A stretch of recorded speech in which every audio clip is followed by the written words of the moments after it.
Monsieur Rémi Soudet et Madame Clara Jeudi. Bonjour à toutes et à tous. Moi, je m'appelle Mathieu Schwerz, je suis médecin généraliste à Neuchâtel et je suis membre du bureau de la CPTS. Et effectivement, on s'était posé la question il y a quelques mois en préparant cette journée des différentes thématiques qu'on pouvait aborder. Et on s'était dit que, voilà, après déjà quelques temps d'activité de la CPTS, c'était intéressant de se reposer la question du diagnostic pour essayer de confronter un petit peu les actions qui avaient été mises en place finalement à la réalité du territoire, aux besoins des patients, et voilà, essayer d'évaluer un petit peu la pertinence de ce qui avait été fait et d'envisager potentiellement des évolutions. Et donc c'est pour ça qu'on s'est proposé de faire cette plénière sur le diagnostic de territoire, avec effectivement quelques intervenants que je propose de vous présenter. Bonjour. Je suis Rémi Soudet, je suis référent des organisations coordonnées pour les CEPAM de Seine-Maritime. Donc on accompagne, je laisserai Valérie Buva se présenter, mais on accompagne collectivement les CPTS, les maisons de santé, les centres de santé, à la fois dans la conception des diagnostics, mais aussi dans l'étude et dans le fait de donner des perspectives.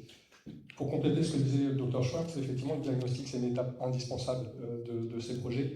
C'est de ce diagnostic que vous allez sortir des perspectives, des idées d'action, parce que la CPTS a le devoir, finalement, de répondre à vos besoins, les vôtres, ceux des professionnels de santé, mais aussi ceux de la population. Et donc, l'idée du diagnostic, c'est d'avoir, d'objectiver un petit peu ces besoins-là.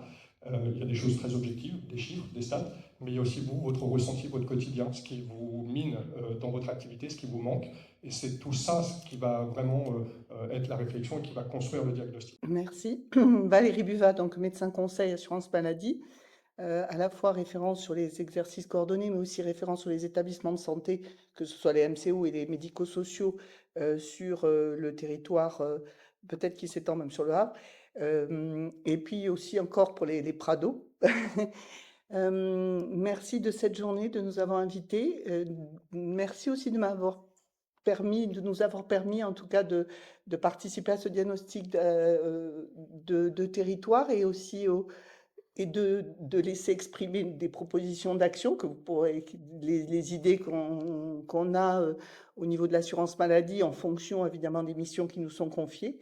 Et après, on est là aussi pour vous écouter parce que un diagnostic de territoire, certes, il y a les missions qui nous sont confiées par la CNAM, par le ministère, décliné du ministère, mais aussi, mais ça vient surtout, et ce que j'ai toujours préconisé, ça vient toujours, et j'ai toujours dit ça aux directions, ça vient surtout du territoire, parce que moi, les idées, les miennes, je ne les ai que du territoire, et c'est pour ça que je suis, moi, pas médecin-chef, mais je suis toujours restée de parce qu'il me semble fondamental de vous écouter. On ne fait rien sans vous.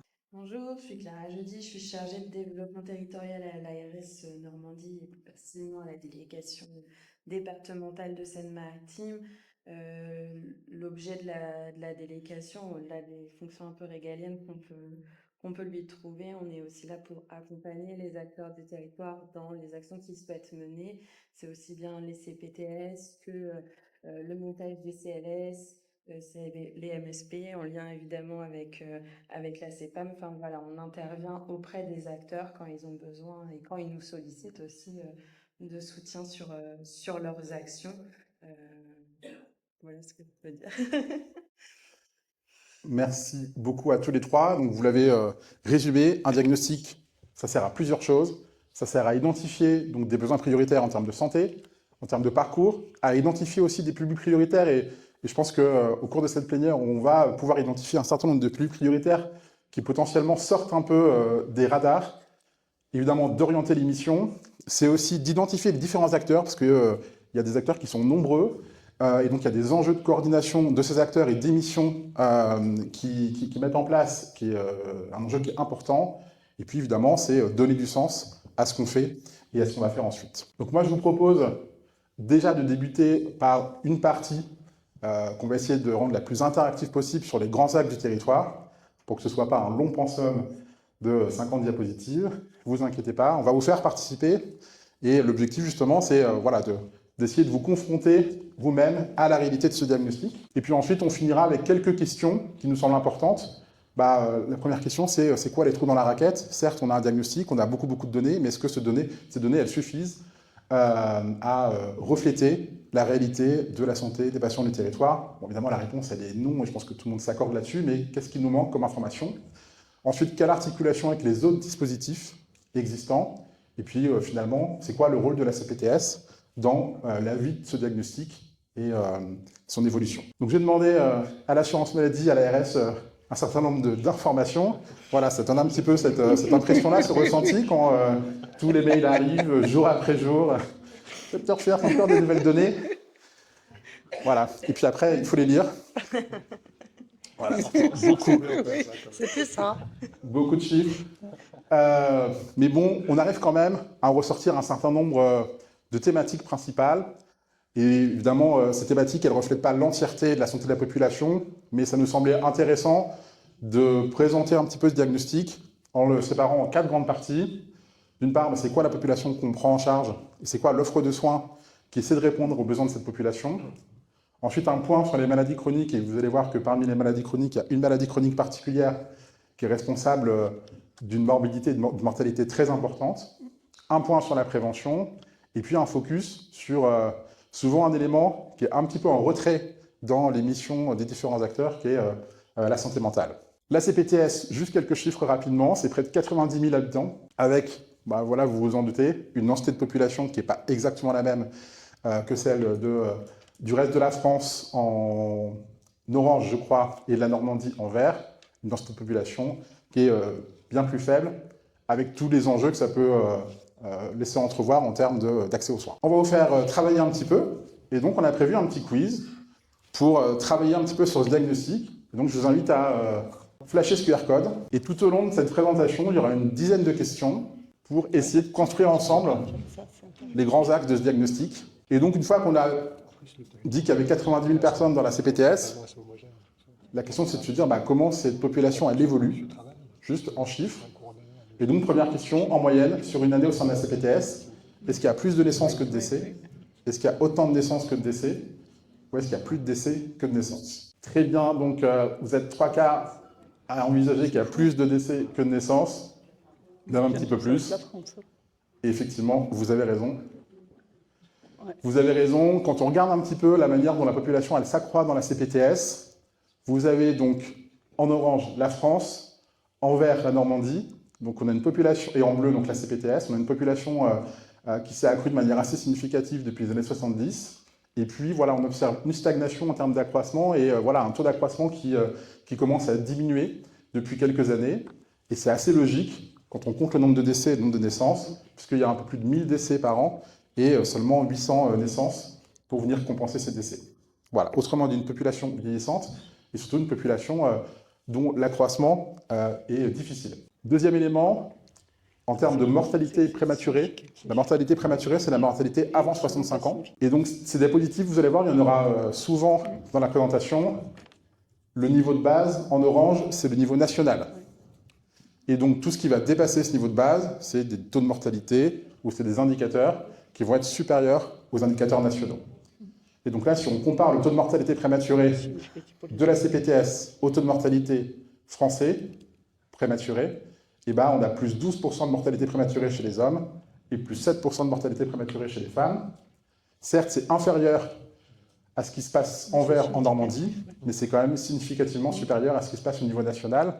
Autrement dit, il y a des enjeux, que vous connaissez évidemment, en termes de santé, à aller s'interroger sur ce qui va provoquer cette mortalité prématurée dans notre CPTS. Évidemment, si vous voulez réagir, n'hésitez pas. Et c'est vrai que moi, ce que j'avais noté, c'est d'autant plus significatif, surtout pour les hommes. Quand vous avez une petite maison, là, c'est que c'est très significatif par rapport aux femmes. Voilà, et puis ce qui est intéressant aussi, c'est de s'intéresser au niveau de précarité de la population. Et là, on a des indicateurs qui sont intéressants. On se rend compte, donc tout en haut, vous avez des indicateurs qui vont aussi comparer ce qui se passe au niveau de la CPTS par rapport à ce qui se passe au niveau national. Quand on regarde un petit peu le taux de personnes entre 18 et 24 ans qui sont scolarisées, donc globalement, après le bac, on a un taux qui est un tiers inférieur à ce qui se passe au niveau national. On a un taux de cadres et de professions intellectuelles supérieures qui est 50% inférieur à ce qui se passe au niveau national, avec un revenu fiscal moyen qui est 14% en dessous du niveau national. un indicateur qui est vraiment important, on en reparlera tout à l'heure, c'est qu'on a une population qui est à la fois précaire sur le plan social, mais aussi avec des taux de handicap qui sont importants, plus 12% d'allocataires de l'AH dans la CPTS par rapport au niveau national. Et ça, c'est vraiment un élément qui a un impact significatif sur l'état de santé de la population, parce que ces personnes qui sont allocataires de l'AH, souvent, elles ont un accès aux soins et elles ont accès aux démarches préventives de manière bien moins importante que le reste de la population. Par contre, moins d'allocataires du RSA et moins de chômeurs que dans la population générale. Donc globalement, même si les indicateurs vont un peu dans plusieurs sens différents, on a un taux de précarité et une prévalence du handicap qui est importante dans notre territoire. Deuxième petite question, pour essayer de compléter un petit peu ce diagnostic en termes de mortalité. Comparativement à la France entière, quelle cause de décès est significativement supérieure sur le territoire de la CPTS? Les cancers, les maladies cardiovasculaires et les accidents de tracteurs. Voilà. Un peu plus d'hésitation, mais effectivement, vous avez raison, les maladies cardiovasculaires sont largement en tête en termes de surmortalité sur le territoire par rapport à la France entière. En termes de mortalité liée au cancer, on a des taux de mortalité qui sont relativement superposables à ce qui se passe au niveau national. Par contre, au niveau de la mortalité, du différentiel de mortalité par maladie cardiovasculaire, on est à quasiment plus 25% et chez les hommes et chez les femmes. Et là, on est largement supérieur à ce qui se passe au niveau normand. Donc il y a vraiment des enjeux et des perspectives d'amélioration sur cette mortalité par maladie cardiovasculaire sur le territoire de la CPTS. On va continuer à en parler tout à l'heure en ce qui concerne les maladies chroniques, parce qu'il y a probablement des maladies chroniques cardiovasculaires qui impactent très très largement cet indicateur-là. Mais ça fait vraiment partie probablement des axes dans lesquels il faut qu'on envisage une amélioration, évidemment pour l'ensemble des acteurs qui sont concernés. Si vous avez des questions aussi, si vous voulez intervenir, n'hésitez pas. Et puis pour terminer un petit peu cette première thématique autour de la population et de l'offre de soins, juste quelques éléments un peu quantitatifs en termes de densité de professionnels. Je ne vous ai pas présenté la densité des médecins, qui est relativement superposable à ce qui se passe au niveau national. Je vous ai juste présenté quelques éléments intéressants sur d'autres professions, et avec c'est des choses, à mon avis, que vous avez touché du doigt, à mon avis, de manière assez douloureuse parfois, pour vous et pour vos patients. Une densité chez les kinésithérapeutes et chez les dentistes qui est très très largement inférieure à ce qui se passe et au niveau régional et au niveau national. Par contre, les sages-femmes sont plutôt nombreuses sur le territoire. Et évidemment, voilà, des densités relativement catastrophiques chez les orthophonistes, les diététiciens et diététiciennes et chez les psychologues, avec voilà, des enjeux importants. On parlait tout à l'heure de la prise en charge des TND. Évidemment, sans orthophoniste, c'est un petit peu plus compliqué. La prise en charge des maladies cardiovasculaires, voilà, s'il n'y a pas de diététicien pour venir accompagner les changements de comportement chez les patients, c'est difficile. Et puis, voilà, en termes de santé mentale, des problématiques qui sont vraiment significatives pour l'accès aux professionnels de santé autour de la santé mentale. Donc ça, c'est vraiment des éléments qui viennent largement impacter notre diagnostic, sur lesquels on a un petit peu moins de pouvoir, malheureusement, mais qui sont aussi significatifs. Deuxième axe, autour des maladies chroniques. Et donc, une première question sur la polymédication, qui est forcément un enjeu important dans une population qui est plutôt âgée, même très âgée.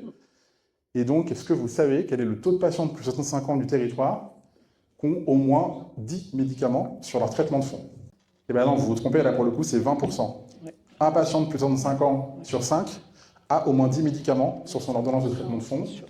Et évidemment, il y a des enjeux très importants en termes d'effets indésirables, en termes d'interactions médicamenteuses, en termes de mésusage.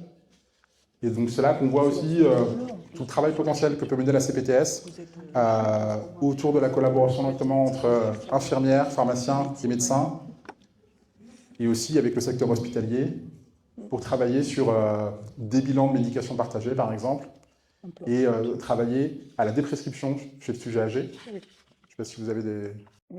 Oui, la déprescription, en ce moment, effectivement, les pharmaciens conseils rencontrent quelques EHPAD du territoire, hein, parce qu'on a des EHPAD qui nous sont ciblés par le pôle établissement au niveau national, hein, de la Caisse nationale. On les rencontre sur la iatrogénie médicamenteuse et la prescription des médicaments potentiellement inappropriés, pas indésirables, inappropriés. Donc, et c'est une campagne que les soignants des EHPAD apprécient beaucoup, hein, et c'est pour vous dire que c'est un levier important, tout ce que j'avais à dire en tout cas. Merci. On continue sur les maladies chroniques et on va essayer de l'illustrer avec un concept qui s'appelle l'hospitalisation potentiellement évitable. Est-ce que, Madame Buvin, Monsieur Sudet, vous pouvez nous expliquer un petit peu ce que c'est une hospitalisation qui est potentiellement évitable? Les hospitalisations potentiellement évitables, ça va être ce qui est lié notamment aux actions de prévention, l'insuffisance cardiaque, par Valérie, vous laissez compléter. Mais Si vous dites les réponses avant la question, Monsieur Sudet, ça va pas aller. je suis désolé. Non, je vous en prie, c'était une blague, vous pouvez continuer. Dans le cadre de l'insuffisance cardiaque, par exemple, la prévention, ça va éviter effectivement des hospitalisations. C'est ce qu'on va inscrire dans le cadre d'un parcours. Quand on parle de parcours sur une pathologie, ça parle de la prévention et on va essayer de couvrir tous les points de rupture. Et donc, une hospitalisation potentiellement évitable, c'est un meilleur suivi de l'insuffisance cardiaque pour éviter effectivement son hospitalisation. Valérie, je ne sais pas si vous voulez compléter. Enfin, nous, je sais que ce que l'on suit, la définition exacte, peut-être que Mme Poulin, elle saurait peut-être mieux mais en tout cas, dans les hospitalisations évitables que l'on suit sur les MCO, les services de médecine, chirurgie, obstétrique, on suit 6 pathologies qu'on présente aux établissements à l'origine des hospitalisations. On a effectivement l'insuffisance cardiaque, on a les maladies coronaires qui n'ont pas eu d'infarctus du myocarde, on a l'asthme, on a l'ABPCO, on a les complications du diabète, et le dernier, c'est la déshydratation. Voilà. Et sur ces 6 pathologies, elles sont suivies sur tous les établissements MCO de France entière. Et effectivement, la première, mais je ne vais pas... Ah non. Voilà, on ne peut pas. Mais en tout cas, celles-là, elles ont un enjeu particulièrement de surveillance. Voilà, donc en gros, l'hospitalisation potentiellement évitable, c'est l'hospitalisation qu'on aurait pu éviter Voilà. si des démarches préventives, Voilà. si des démarches en termes de prise en charge et de suivi du patient avaient pu être instaurées. Fait avant. Et donc, la question à laquelle vous avez déjà un petit peu deviné la réponse, c'est quelle est la cause principale d'hospitalisation potentiellement évitable? C'est pas forcément sur le territoire, pour le coup, parce que là, c'est difficile d'avoir une vue sur le territoire. C'est du point de vue du CHU, pour le coup, essentiellement, je crois, parce que c'est une mesure qui se fait par établissement. Et donc, est-ce que c'est le cancer? Est-ce que c'est la BPCO? Est-ce que c'est le diabète? Ou est-ce que c'est l'insuffisance cardiaque?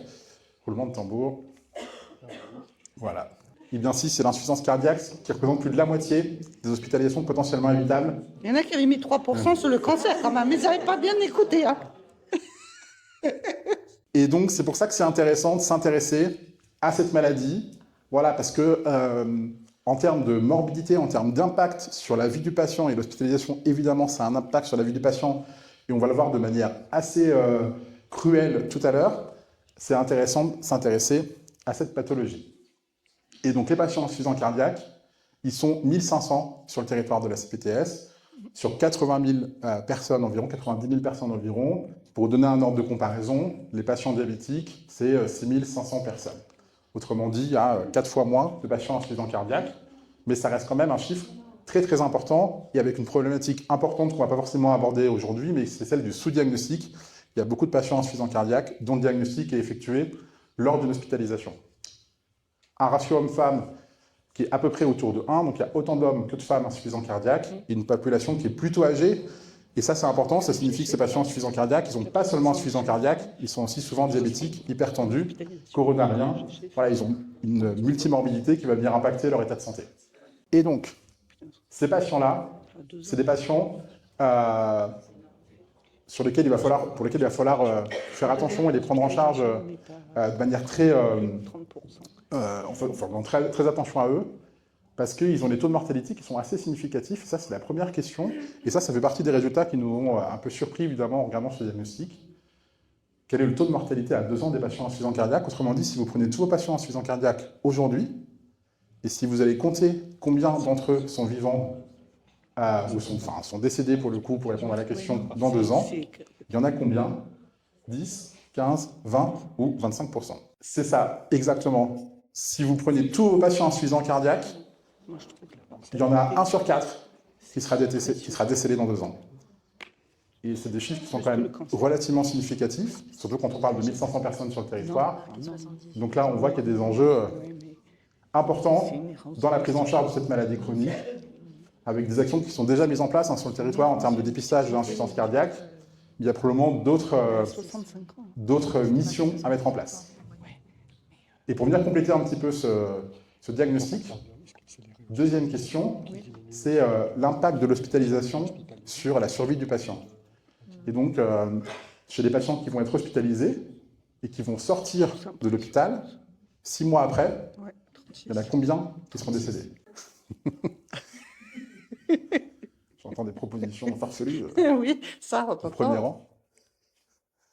C'est sûr, c'est mieux. C'est à l'origine des... Et bah, c'est 36%. 6 mois après une hospitalisation pour insuffisance cardiaque, il y a un patient sur 3 qui sera décédé. Évidemment, ce n'est pas à cause de l'hospitalisation, hein. C'est pas du tout ça. C'est pas du tout ça l'enjeu. Si, il n'a pas pris le Prado, c'est tout.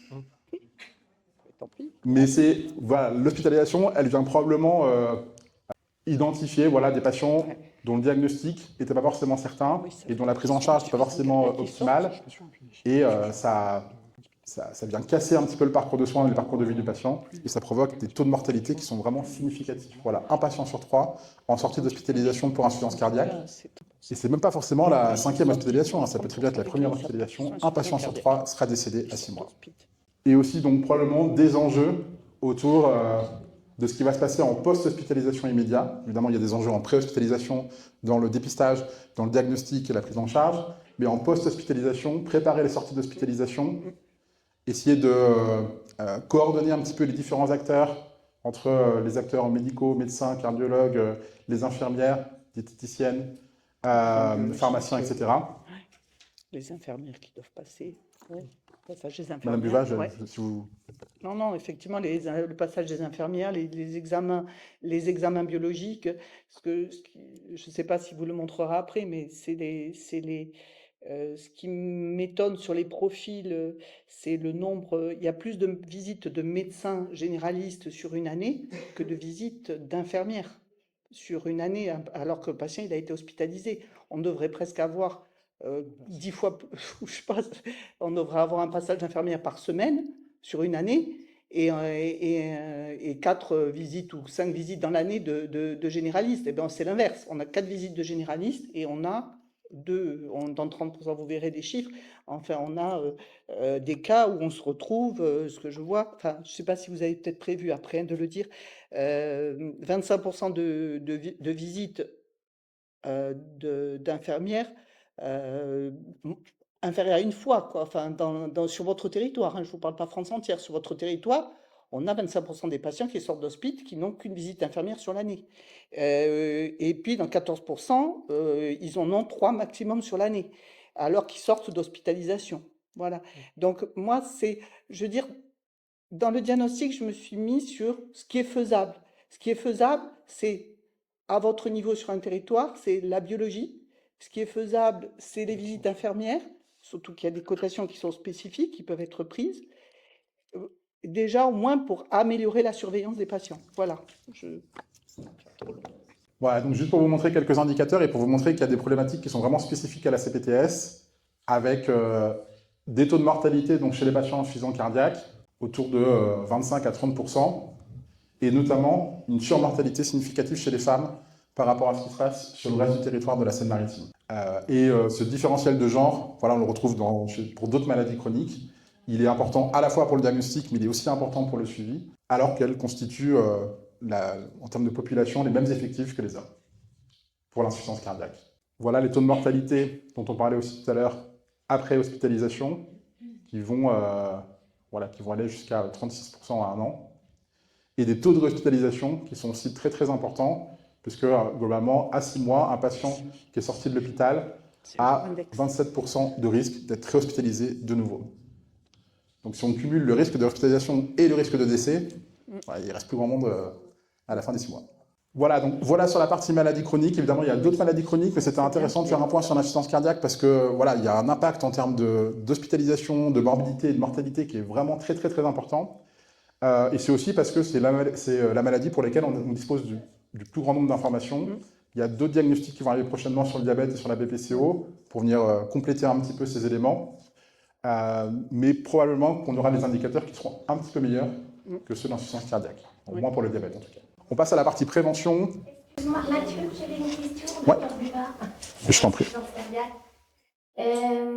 Vous parliez que les patients qui sortent d'hospitalisation, qu'il y a très peu de visites d'infirmières libérales.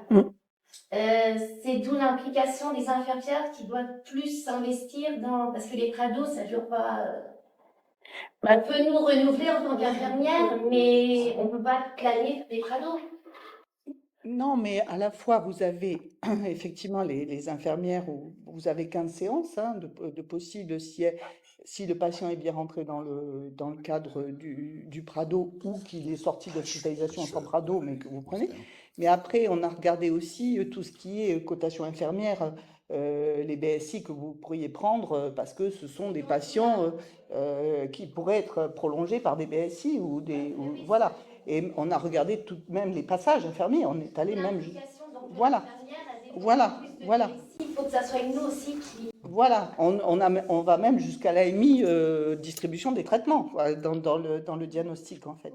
Donc on retrouve... Parce que dans les diabétiques qui sont inclus, on a l'AMI 4 de ce... Oui, mais tout ça, oui, tout ça c'est inclus. Donc l'intérêt d'un travail de l'infirmière à développer. Voilà, avec le médecin traitant, sortie d'hospice, et après une hospitalisation ou en amont s'il n'a pas été hospitalisé, mais en tout cas après l'hospice. Un petit point sur la prévention, un petit point sur la vaccination. Je ne vais pas vous lister l'ensemble des indicateurs qui sont relatifs à la vaccination, pour lesquels la CPTS travaille plutôt bien, avec des résultats qui sont plutôt bons. Une petite question sur le vaccin antigrippal, avec un focus sur les patients de moins de 65 ans, mais qui sont des patients fragiles, qui ont des maladies à risque, qui ont une ALD par exemple. Donc les patients, pas les patients de plus de 65 ans, les patients plus jeunes. Et donc, à votre avis, quelle est la part de ces patients de moins de 65 ans fragiles, avec une maladie chronique à risque, qui est vaccinée contre la grippe?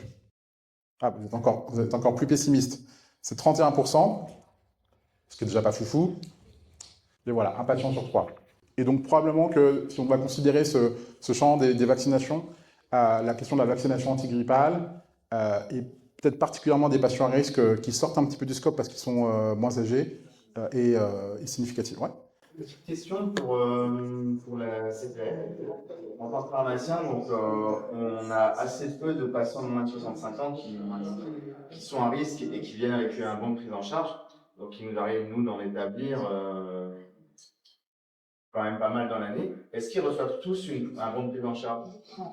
Ces patients qui sont ciblés comme étant à risque? Non. Principe. Comme toute base de données, il peut y avoir des trous dans la raquette, hein, des patients qui sont nouvellement affiliés à la caisse, il y a toujours des situations exceptionnelles. C'est pour ça aussi que les professionnels ont la possibilité d'éviter eux-mêmes les prises en charge pour traiter un petit peu ces dispositions. Globalement, j'ai l'impression que le dispositif ne fonctionne pas trop mal en termes d'envoi, mais effectivement, il y a toujours des situations un peu particulières. Donc tous les patients sous ALD sont censés en recevoir une? Alors, ceux sur ALD, hein, mais ce qu'on ne va pas repérer, par exemple, c'est les patients l'obésité. On ne va pas repérer les patients fragiles, les grossesses, tout ça, ils auront pas. L'ALD, et puis aussi on a l'association de traitement. Hein. Les asthmatiques, ils n'ont pas besoin d'avoir une ALD, il faut qu'ils aient une... Ouais, pour les asthmatiques, je crois que c'est 3 remboursements de traitement anti-asthmatique dans l'année. Pour les asthmatiques, c'est 3 remboursements de médicaments anti-asthmatiques dans l'année. Et on est vraiment en base de remboursement. Donc entre le moment où le patient a retiré le traitement et le moment où il est effectivement remboursé, il y a un petit délai. Et parfois, dans le laps de temps, effectivement, c'est la campagne de vaccination. Il peut y avoir des loupés, mais c'est pour ça, encore une fois, que vous avez cette opportunité de vacciner et de sortir les prises en charge. Un petit focus très rapide sur les programmes de dépistage organisés, où vous voyez qu'on a des résultats qui sont plutôt similaires à ce qui se passe au niveau national et au niveau régional, sauf pour le 3e point, et notamment le dépistage du cancer du col utérin, alors que pour le coup, c'est le programme de dépistage qui a montré le plus d'efficacité en termes de diminution et de la mortalité et du risque de cancer du col. Et c'est malheureusement le programme de dépistage pour lequel les résultats de la CPTS sont les moins bons, avec un peu plus de 50% des femmes qui bénéficient de ce dépistage. Je reviens juste un court instant sur la vaccination. On a vu les chiffres chez les moins de 65 ans, on n'a pas parlé des ALD. Les ALD ont été déçus sur les patients qui sont le moins vaccinés, alors que c'est justement les plus susceptibles. Et puis je voulais juste vous donner un chiffre. En moyenne, c'est 70% des patients vaccinés contre la grippe qui sont passés par le pharmacien. 70% des patients vaccinés le fait par la pharmacie, en moyenne. Voilà, c'est dire aussi le rôle justement des pharmaciens dans ces actions de vaccination. Ah, elle disait qu'elle avait l'impression qu'il n'y avait plus besoin de faire de bons pour la vaccination et que si le patient se présentait et était considéré comme éligible par le pharmacien pouvait le vacciner. À vérifier. Moi, je ne suis pas. En fait, c'est en tant que pharmacien, on édite le bon. Il faut que le pharmacien édite le bon. Oui, ça, je ne suis pas. Le pharmacien doit éditer le bon quand même. Là, je. Donc, pareil, je vais pas C'est ça. répondre là. Non. Peut-être parce qu'on est délégué dans la salle, je ne sais pas si l'autre a info. Bonjour. Oui, du coup, le pharmacien peut en effet faire le vaccin directement si le patient vient à la pharmacie. Mais dans ces cas-là, il éditera de toute façon le bon de prise en charge. Oui. Ça ne change rien au pro. Mais on n'est pas bien placé par le médecin, on n'est pas obligé de recevoir au cas où Je suis médecin et c'est si vrai que la personne n'a pas reçu c'est vrai que je suis conscient. on peut quand même se faire vacciner. Merci. Le pharmacien est prescripteur, tout simplement. Un petit focus rapide sur les patients porteurs de handicap, via notamment les patients qui sont bénéficiaires de l'allocation adulte handicapé. Et la question que je voulais vous poser, c'est à votre avis, si on considère l'ensemble de ces patients, et si on compare leur taux de participation en campagne de dépistage au taux de participation de la population générale, qui ne sont déjà pas forcément tous mirobolants, à votre avis, comment ça évolue? Est-ce que les patients qui sont porteurs de handicap, ils ont un taux de participation qui est environ 40% dessus de la population générale, 50, 60 ou 70%? Et bien c'est 50%, effectivement, donc c'est un chiffre très très bas, hein, donc c'est vraiment 50% des taux qu'on voyait précédemment, hein, qui étaient donc, voilà, pas forcément tous très élevés. Évidemment, c'est des choses qui s'expliquent assez facilement, hein, c'est des patients qui sont complexes à prendre en charge, souvent c'est le handicap qui est au premier plan, et voilà, une fois qu'on prend en charge le handicap, on n'a pas forcément du mal à se projeter dans la mise en place de démarches préventives, que ce soit le professionnel de santé ou le patient, mais on voit bien qu'il y a des enjeux qui sont significatifs à, probablement, via des démarches d'aller vers, essayer d'identifier ces populations-là et leur proposer, via des programmes probablement un peu spécifiques et adaptés. Un petit point aussi sur les IVG, parce que pour le coup, ça fait partie des missions qui ont été mises en place dans le cadre de la CPTS, avec la création d'un groupe de travail, de tout un réseau de professionnels de santé, de sages-femmes, de médecins, qui participent à ces missions de prise en charge des patients demandeuses d'IVG et des enjeux d'information aussi de ces patientes. Et donc, première question, à votre avis, c'est quoi la part des IVG qui sont réalisées en ambulatoire versus l'hospitalier sur le territoire? Voilà, près de la moitié des IVG du territoire sont réalisés en ambulatoire. Et c'est des chiffres qui sont supérieurs, voilà, 46% environ en cabinet libéral, contre 35% au niveau national et 30% au niveau Normandie. Donc voilà, il y a vraiment eu un gros travail qui a été fait sur le territoire, qui porte bien ses fruits, parce qu'on peut imaginer que ça facilite l'accès aux soins des patientes qui sont demandeuses d'IVG. Et quand on va regarder quel est le professionnel de santé qui effectue cet acte d'IVG médicamenteuse, c'est essentiellement des sages-femmes, 56%, et le reste, c'est des médecins généralistes. Voilà, donc une grosse mobilisation des professionnels de santé du territoire sur cette activité, et notamment des sages-femmes du territoire. Ce qu'on observe par contre, c'est un indicateur qui est intéressant, on a un taux de recours à l'IVG qui est bien plus faible que celui du reste du territoire.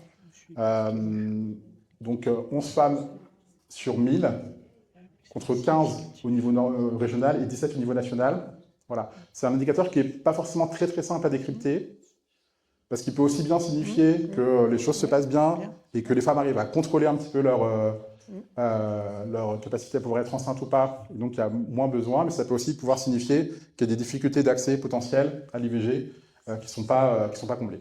Tout ça pour dire que, voilà, au-delà de ces indicateurs, ils ne sont probablement pas tous suffisants pour essayer de mettre en place ensuite des missions pertinentes et utiles sur le territoire, mais qu'il va falloir aller creuser un petit peu ces différents indicateurs pour en comprendre vraiment les facteurs et les déterminants, pour pouvoir mettre en place des missions qui soient utiles et partir dans la bonne direction. Dernier focus, autour de la santé mentale.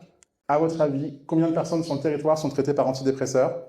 Je vous rappelle qu'il y a 90 000 personnes sur le territoire, tout âge confondu. Et oui, c'est ça, près de 10% de la population est sous antidépresseurs. Et là, pour le coup, il y a vraiment une spécificité territoriale. On va retrouver les mêmes images que tout à l'heure. Et donc là, c'est des images qui vont permettre de comparer le taux de patients sous psychotropes sur le territoire par rapport à ce qui se passe au niveau France entière.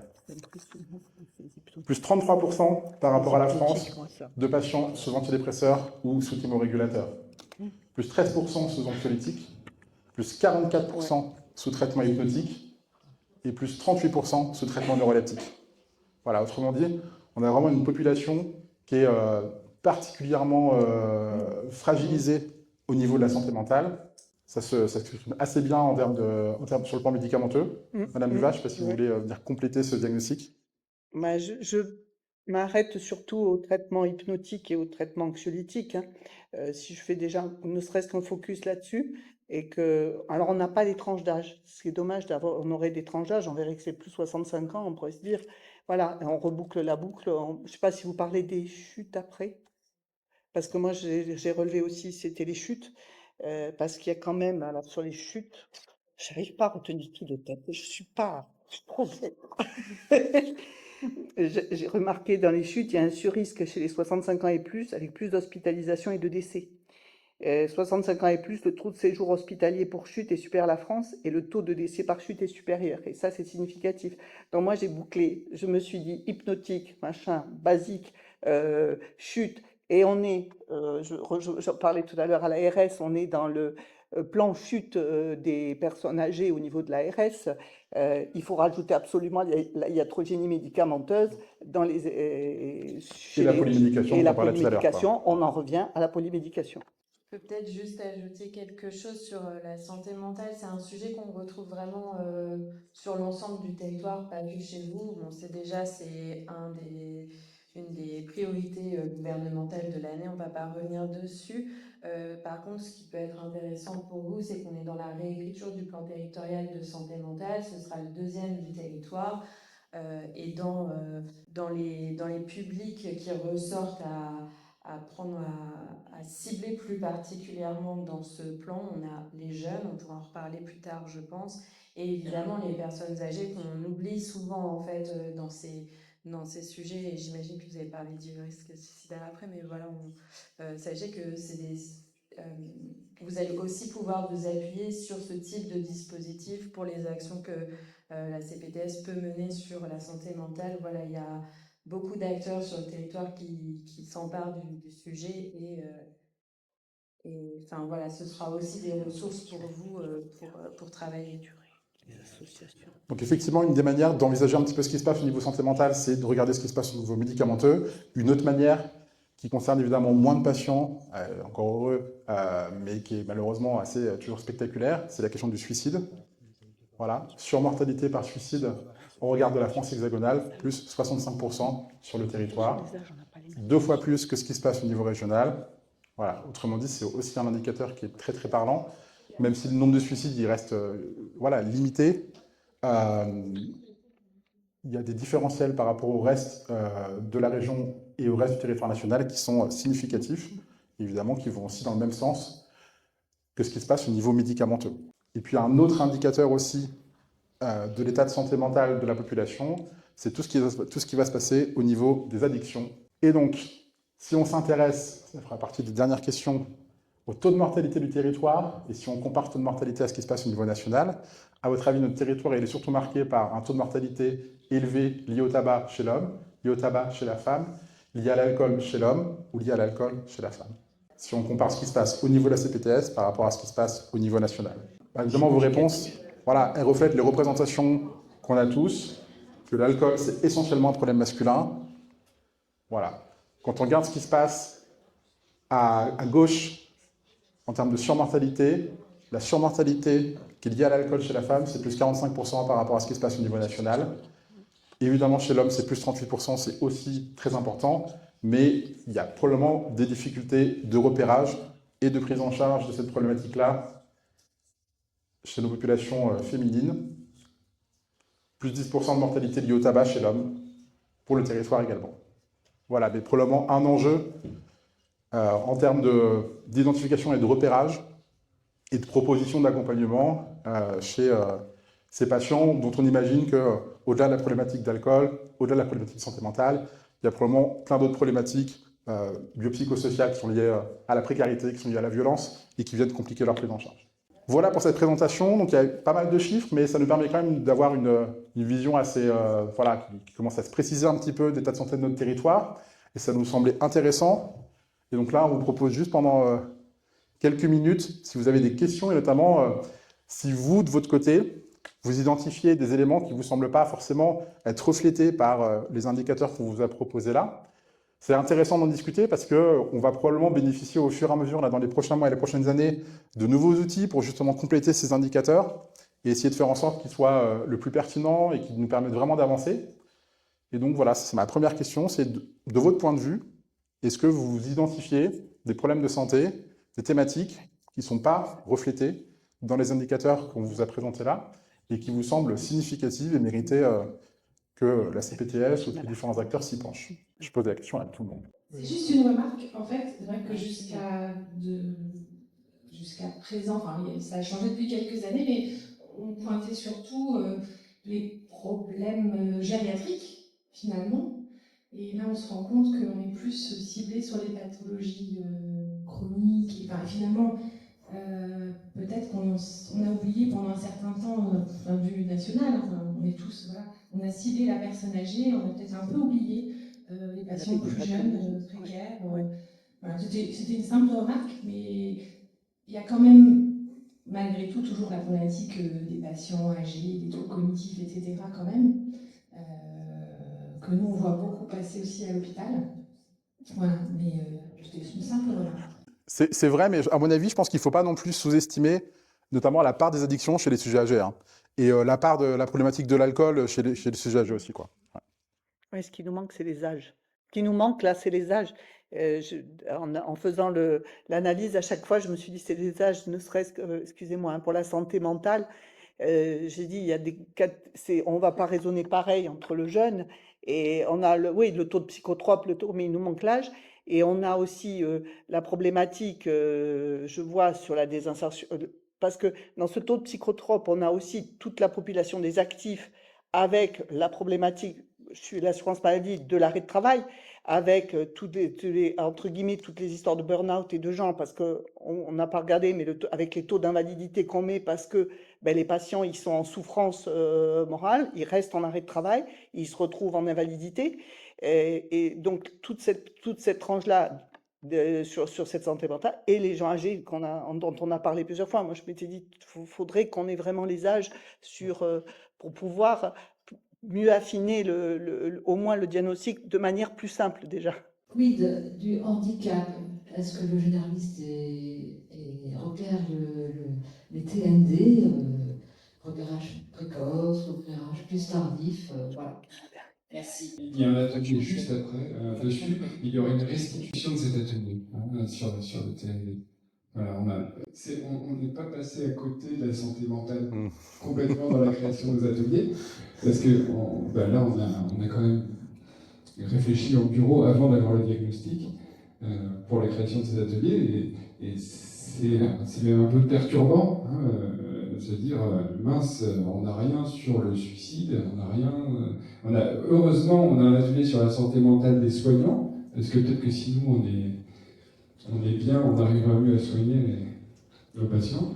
Juste un petit peu de pub pour un atelier, mais je pense que les revues de morbidité, c'est aussi un bon moyen de s'interroger sur ce genre d'événements un petit peu index, comme les suicides chez les patients. Je suis dit que ce n'était pas forcément attendu. Et donc, voilà, venir dérouler un petit peu le fil de la prise en charge du patient pour comprendre probablement ce qu'on aurait pu améliorer en termes de coordination des soins, en termes de communication, en termes de prise en charge, pour essayer d'éviter au maximum que ce genre de situation se répète. Ça peut être intéressant. Donc voilà, l'atelier RMM est juste après la plénière. Si je peux intervenir un petit peu sur le sujet, voilà, c'est vrai qu'il y a un enjeu de se former à pouvoir se repérer. Après, il y a des dispositifs aussi qui existent pour vous accompagner. Ce qu'on peut peut-être noter, c'est qu'on a la construction d'un centre de proximité qui va permettre de réunir le CMPEA et le CMP adulte. Donc au-delà des TND, il y a aussi un enjeu en santé mentale, peu importe quel est le trouble, des parcours patients. En fait, on se rend compte qu'il y a vraiment des décrochages entre le fait d'être enfant et passer sur une prise en charge adulte, et de l'adulte à la personne âgée. Et le rapprochement de ces deux centres qui va se faire sur votre territoire à Neufchâtel, si je ne dis pas de bêtises, je pense va être une opportunité aussi pour vous tous de pouvoir travailler ces parcours. Et évidemment, je parlais du PTSM tout à l'heure, un des enjeux de ce plan territorial de santé qui va être après décliné en fiche action, c'est l'accès aux soins somatiques des personnes voilà, qui souffrent de handicap et liés à leur santé mentale. Voilà, il y a un enjeu. Il y a un enjeu à l'accès aux soins pour les personnes en situation de handicap, sur des mobilités réduites, etc. Où on a bien conscience que on ne peut pas toujours adapter son cabinet en fonction où on s'est installé. Mais après, il y a aussi un enjeu à se former pour prendre en charge ces patients. Comment réagir sur notamment les personnes souffrant de troubles psychiques. Voilà, ça peut être de la communication, de la façon de communiquer avec ces patients, de les approcher. Et enfin, tout à l'heure, on parlait du dépistage du cancer du col de l'utérus. Vous avez un centre ressources sur le territoire, alors pas sur votre territoire, mais en Seine-Maritime, qui est Intime Agir et qui propose justement des formations, notamment de sages-femmes, pour pouvoir prendre en charge les patients souffrant de handicap. J'avais juste une question. Quand vous dites trous dans la raquette, nous sur le territoire, l'un des trous sur la raquette, ça va être les entrées en EHPAD. En fait, on a un logiciel via trajectoire qui nous est imposé en termes d'outils pour traiter la demande d'entrée en EHPAD. Sauf que les dernières statistiques de via trajectoire, c'est que seulement 40% des médecins du territoire de la Seine-Maritime ont le logiciel via trajectoire. Ça veut dire que plus d'un médecin sur deux, quand nous veut faire des demandes d'entrée en EHPAD, ils n'ont pas de logiciel. Et auparavant, on pouvait les aider, c'est-à-dire que les certificats médicaux, nous, on avait le droit de l'intégrer pour le logiciel, ça nous a été retiré à partir de septembre de cette année. Ce qui veut dire que ça nous complexifie. Donc moi, sur le terrain, je suis dans l'accompagnement de personnes âgées pour le maintien à domicile, mais parfois, c'est aussi l'entrée en EHPAD qui est nécessaire. Et qu'est-ce qui est fait auprès de nos médecins de territoire pour les inciter à aller sur ce type de logiciel qui est imposé? C'est une super question parce que c'est pas un logiciel, c'est une page internet et il suffit de les former en fait. Ben oui. Il leur manque juste une formation, c'est peut-être ça. La formation peut-être, mais en pratique, on sait qu'il existe, on reçoit les mails et parfois le temps fait que on se dit ah bah oui, ça je vais faire, toujours pas fait. Enfin, je suis médecin généraliste, je connais très bien les trajectoires, je l'utilise régulièrement, mais je sais qu'il y a des fois où je réponds pas assez vite à ce type de sollicitation. Donc je pense que c'est pas que. Je pense que c'est aussi des questions d'ergonomie dans le sens où on remet dans Via Trajectoire quand même beaucoup d'informations qui sont déjà dans notre dossier et notamment le volet de synthèse médicale. Oui. Pouvoir pousser le volet de synthèse médicale dans Via Trajectoire pour pas répéter tous les médicaments, toutes les allergies, tous les antécédents du patient, ce serait déjà une première étape, quoi, je pense. Alors que ce volet, il existe et donc il pourrait être récupéré depuis le dossier médical personnel du patient, par exemple. Il y a un public aussi qui n'a pas été cité. Je pensais aux aidants. Voilà, et les aidants, c'est quand même un public qui est assez représentatif. Et je trouve que le trou dans la raquette, il est là aussi. Là, je prends ma casquette de médecin référent du DAC. Il y avait une question, c'est dans les prises en charge, c'est le problème des mobilités, des accès aux soins, je trouve sur le territoire qui est un problème majeur. On voit, nous, avec les cas pris en charge par les DAC, comment les gens peuvent se déplacer pour le soin, source de rupture de parcours. Et la même chose aussi, on a identifié ces ruptures par manque de lien entre les différentes prises en charge du patient, qui doit aller voir le cardiologue, qui doit voir le diabétologue. Les choses ne se font pas. L'électronisme est un problème aussi très important dans nos territoires. Dans des territoires ruraux, on voit que c'est un peu compensé par les solidarités, parce qu'en fait, nos mobilités sont plus fortes dans les communes que dans la ruralité profonde, parce qu'il y a une solidarité qui existe. Et ça, c'est quelque chose il y a des mobilités solidaires, ce qu'on appelle par exemple Autosage sur le territoire, qui fait plus de 1000 transports par an.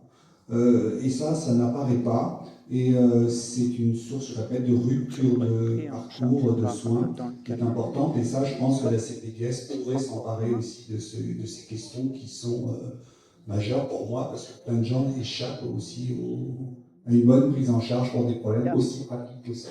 Eh bien, merci. Les aidants, la mobilité, la santé mentale. Non, ben voilà, donc c'était quelques éléments mais qui nous paraissait significatif et intéressant à partager avec vous. Effectivement, ça ne reflète pas l'ensemble des problématiques et de santé et d'accès aux soins du territoire, mais voilà, l'enjeu, c'est de travailler à comment venir compléter ce diagnostic. Est-ce que vous voulez dire un petit mot Juste pour terminer? c'est vrai qu'on a vu des choses presque négatives. Oui, oui, tout à fait. Voilà. Les difficultés de diagnostic de l'insuffisance cardiaque, etc. Donc on a vraiment pointé ça du doigt parce que c'est ça qui va amener la réflexion chez vous. Qu'est-ce qu'on peut faire maintenant? On a vu ça, qu'est-ce qu'on en fait? Je voulais juste rappeler qu'il y avait quand même beaucoup de choses positives. On a parlé de la vaccination des nourrissons, où les chiffres de la CPTS sont excellents. Vous êtes la CPTS sur laquelle on a la meilleure structuration en maison de santé. Et ça, c'est un vrai atout sur notre territoire. Vous êtes habitués à travailler ensemble, à vous rencontrer, à vous coordonner, à partager les infos. Et ça n'a pas de prix. Et c'est ça qui va vous aider aussi à répondre de façon opérationnelle aux quelques éléments qu'on a vus là. Sur les aidants, c'est un vrai sujet. Difficile à illustrer statistiquement. Là, c'est très compliqué d'obtenir des données. Et la mobilité de Dr Fréchard a complètement raison. Aujourd'hui, sur l'accès aux soins, il y a deux critères. C'est un, la démographie de santé, la présence de professionnels, et deux, la mobilité, parce qu'on voit bien que les gens sont amenés à faire de plus en plus de routes. Donc, je suis complètement d'accord sur la réflexion sur ces deux thématiques-là, qui vont prendre beaucoup part dans le projet. Et sur l'alcool chez les femmes, je voulais rappeler que c'était un des sujets vraiment dans les prémices de la CPTS. C'était une des premières thématiques traitées, qui a été un peu, pas mis de côté, mais compliqué à prendre en fait. La question c'est comment est-ce qu'on y va, comment est-ce qu'on aborde ce sujet-là. Je crois qu'aujourd'hui c'est l'occasion effectivement de se demander comment est-ce qu'on aborde ce sujet.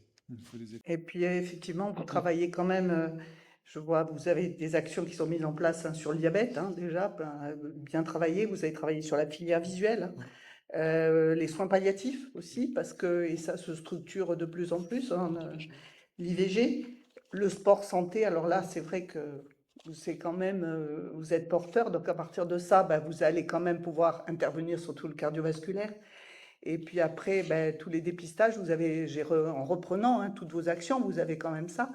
Et effectivement, des maisons de santé riches sur le territoire. Le suicide, je sais que Forge ont travaillé, vous avez quelque chose sur le suicide. Donc, vous avez dans votre vivier des idées à prendre qui sont parfaites. Moi, je suis docteur Jérémy Boulin du service de médecine de Neuchâtel-André, et pour parler de l'insuffisance cardiaque, je pense que c'est important de vous informer que sur l'hôpital de Neuchâtel, on développe un projet de prise en charge de proximité de l'insuffisance cardiaque sur l'hospitalisation aiguë, l'organisation d'un suivi post-hospitalisation, probablement avec une possibilité de suivi ambulatoire et avec l'ouverture d'hôpital de jour. Voilà, en gros, avec un personnel qui est formé à la prise en charge de l'insuffisance cardiaque au niveau médical, et l'accès à de l'échographie, on dit plutôt de l'échoscopie, c'est-à-dire que le patient pourra avoir accès à une échoscopie de débouillage avec le projet de mise en lien avec le réseau de cardiologues. Qui pourra tout à fait entrer en complémentarité à ce que vous allez développer. Et à ce propos, en début de semaine, j'ai participé au séminaire du GHT d'Augment et participé à un groupe de travail sur la filière maladie chronique. Et là, je suis copilote justement du parcours insuffisance cardiaque, et de tout ce que j'ai entendu qui est très très intéressant. Je pense que vraiment il y a tout lieu de travailler ensemble, de réfléchir ensemble pour construire un parcours tout à fait pertinent.